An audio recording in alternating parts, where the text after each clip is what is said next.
grande leçon à tirer sur la participation de la FERCAB à son candidat Hilaire Nda aux dernières élections professionnelles 2019 à la haute autorité de l'audiovisuel et de la communication. Ekileru Gounou Sero nous revient ici sur les tenants et aboutissants de cette session de la FERCAB. Plusieurs points sont inscrits à l'ordre du jour de cette troisième session ordinaire du Conseil d'administration de la Fédération des radios communautaires et assimilées du Bénin, FERCAB, qui tient ses travaux dans les locaux de la radio communautaire Oreilles Offertes FM de Tchéti. D'importants points sont inscrits à l'ordre du jour de la présente session, notamment le rapport d'activité du deuxième trimestre 2019 qui fait le point de la table ronde des partenaires techniques et financiers pour le financement du plan stratégique et la vulgarisation de la grille tarifaire harmonisée, le bilan des renforcements de capacités et la session de coproduction au profit des journalistes des radios membres, la validation du diagnostic genre et le lancement du processus d'élaboration de la stratégie genre, le point de la tournée de suivi du secrétariat exécutif dans les 39 radios membres de la fédération. Le point culminant de cette troisième session ordinaire du Conseil d'administration de la FERCAB reste le bilan de la participation de l'institution aux dernières élections professionnelles 2019 à la HAC. Le point d'ordre de notre session sera inéluctablement le bilan et les grandes leçons à tirer de la participation de la fédération à travers son candidat Hilaire Nda aux élections professionnelles 2019 à la haute autorité de l'audiovisuel et de la communication.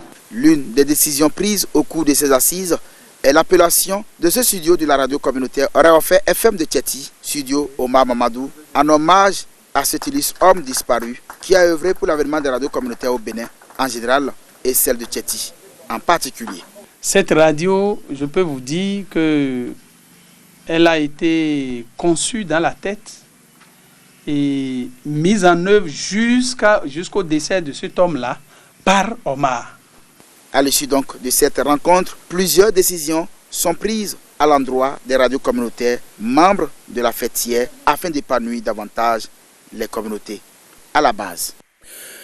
À Candy-Centre, l'enregistrement des personnes ne disposant pas de souche d'acte de naissance se fait timidement. 320 personnes se sont présentées depuis le démarrage pour le préfet de la Liborie, qui était lundi matin en visite sur les lieux de l'opération Il faut sonner la mobilisation. À ses côtés, le directeur départemental de la police républicaine de la Liborie et la première adjointe au maire de Candy, Lazio Seni Saka Zinatou, promet de s'en occuper. Les précisions avec Benjamin Denayon et Sani Moumouni Seydou qui nous amènent au centre de Candy 2 où se déroule l'opération. C'est ce centre, celui de Candy 2, qui reçoit beaucoup de demandeurs de souche. 170 depuis le début de l'opération. Cet homme finalise son inscription. Il était sans papier. Je n'avais plus de carte jusqu'à l'heure actuelle.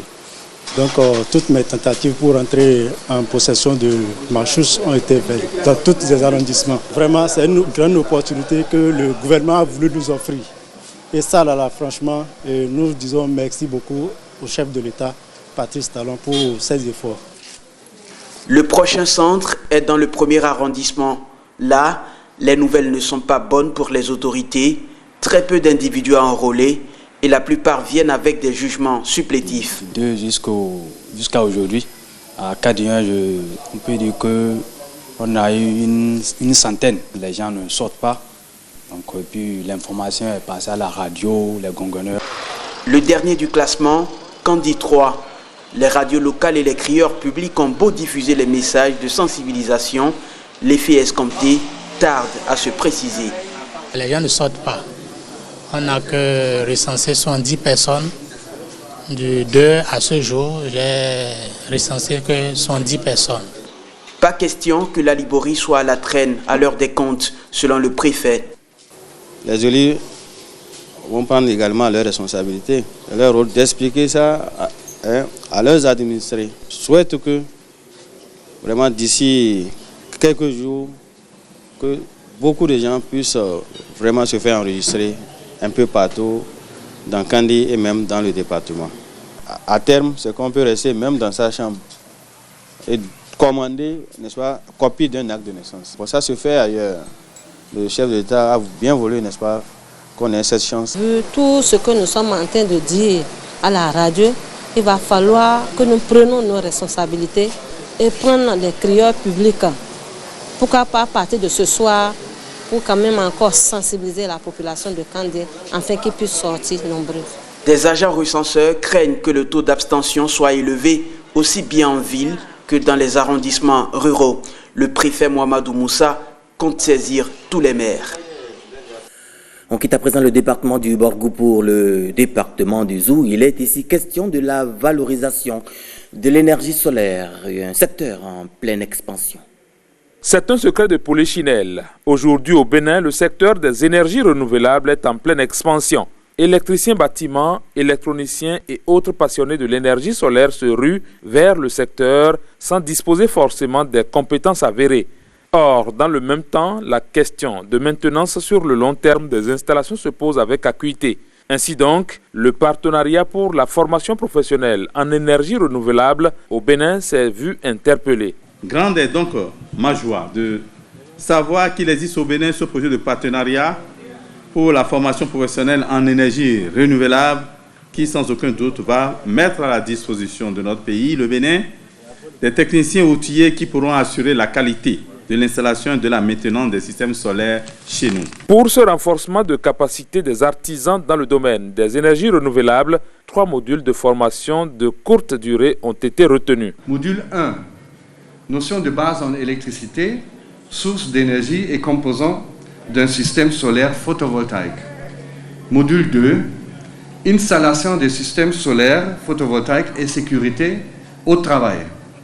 Module 3, dimensionnement et maintenance d'un système solaire photovoltaïque. L'objectif à terme est de former des artisans installateurs performants capables de prouver leur savoir-faire aussi bien au Bénin que dans la sous-région. Une ambition que soutient la République fédérale d'Allemagne. J'apprécie que vous ayez concentré votre partenariat sur la formation en énergie solaire, car ceci est un domaine porteur qui peut rapporter bien des revenus aux participants réussissant cette formation. Il s'agit donc pour la trentaine d'artisans bénéficiaires de la présente formation de s'approprier les différents modules. Toute chose qui imprime une nouvelle dynamique à la promotion des énergies renouvelables et à l'efficacité énergétique au Bénin. Il est donc d'une impérieuse nécessité que le renforcement des capacités soit au centre de nos actions, car de la qualité des hommes dépend notre capacité à produire les résultats attendus.